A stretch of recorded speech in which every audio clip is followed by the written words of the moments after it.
Well, Tenretney was a janitor at NYU, one of the smartest guys I ever knew. He lived in a physical world filled with digital spaces, constantly surrounded by interfaces. His obligations to these screens was to wipe them down, but he'd surpass his physicality when no one was around. He'd disappear from the physical and teleport between two worlds, one filled with ones and zeros, the other boys and girls. One where things were written and the other rewritten, one where he chose to stand out, the other to fit in. One in which he had a typical life, typical wife, typical kids, and the other his presence so atypical, where he could depart from the physical and be virtually superhuman. We'll call this space the Matrix. In the Matrix, Will went by a different name, one which afforded him much digital fame. His name was simply User V, which allowed him to engage with the world anonymously. 3 alter egos combined to fully form V, to represent the full power the internet affords Will digitally. There was Captain America, who represented the power of online community, and Mystique, who represented the power of anonymity. Finally, to round out the 3, there was Flash, who added the power of immediacy. And what would this hero do without a villain? Someone to stand in opposition to the internet's millions of users and doers. And who better than the Hulk to represent this, who here embodies the strength of media conglomerates and big business? To control public views and support social construction, who control nearly all means of media production, the ABCs, the NBCs, and the BBCs, whose limiting of media control seems to date back to BC, who fear the fact that the internet makes content free. It is important to note that the V and Hulk's relationship is not normal. It can be negative, chaotic, and at times even formal. Of course, too, it is often oppositional, not in the traditional superhero sense, not in the physical.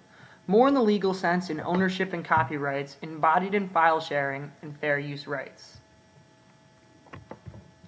V uses online communities to rewrite the Hulk's tales, accounting for gender and sexuality narratives where the Hulk fails.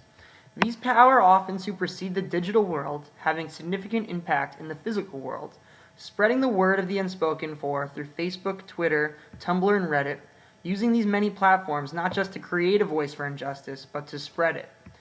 Influencing changes in policy, depicting news events honestly, assisting in uprisings, always surprising and innovating, forever changing the way media is distributed and perceived, making sure all voices are freed.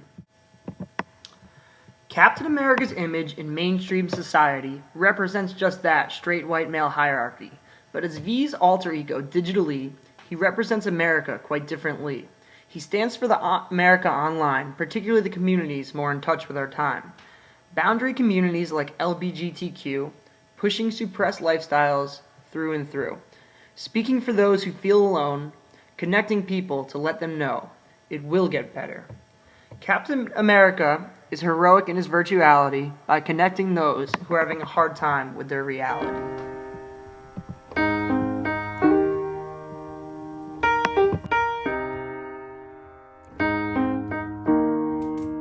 When I was in the 3rd grade, I thought that I was gay, cause I could draw. My uncle was, and I kept my room straight. I told my mom, tears rushing down my face. She's like, Ben, you've loved girls since before pre-K. Trippin'. Yeah, I guess she had a point, didn't she? Bunch of stereotypes all in my head. I remember doing the math, like, yeah, I'm good at Little League. A preconceived idea of what it all meant. But those that like the same sex have the characteristics. The right-wing conservatives think it's a decision, and you can be cured with some treatment and religion. Man-made rewiring of a predisposition, playing God. Oh nah, here we go. America the brave still fears what we don't know. And God loves all his children, it's somehow forgotten. But we paraphrase a book written 3,500 years ago. I don't know. And I can't change, even if I tried, even if I wanted to. And I can't change, even if I tried, even if I wanted to. My love, she keeps me warm. She keeps me warm. She keeps me warm. She keeps me warm. Captain America isn't the only one helping those whose realities are stressed.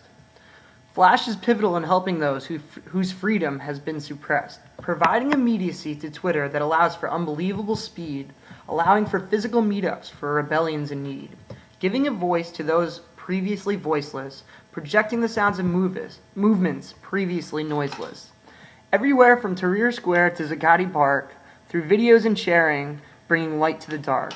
That is police, military, and government aggression, digitally policing physical perpetrators of oppression. And both of these powers of these agencies are only made possible by avoiding one huge real-life obstacle. A burden to many, the burden of fear, remove my mystique's power of wiping identity clear, allowing V's online personality to be exactly whoever Will wants it to be, free of self-consciousness and free of persecution, for many, freedom of expression's ultimate solution. It is only through this anonymity that V can police matrix regulation, through the appropriately named anonymous organization, using hacktivism for online vigilantism, taking down government websites, putting pedophiles in prison, targeting Uganda websites for their homophobic belief, targeting the Syrian government for their internet siege. But beware V's very positive representation of agency, because I regret to say this, but I'll put it blatantly. This power can be used just as easily to perpetuate not only positive causes, but also hate. So as a final warning, we'll tell you to beware, make sure your motive is good and your use is fair. Digital media is as powerful as you make it, so go ahead, log in, do good, partake in it.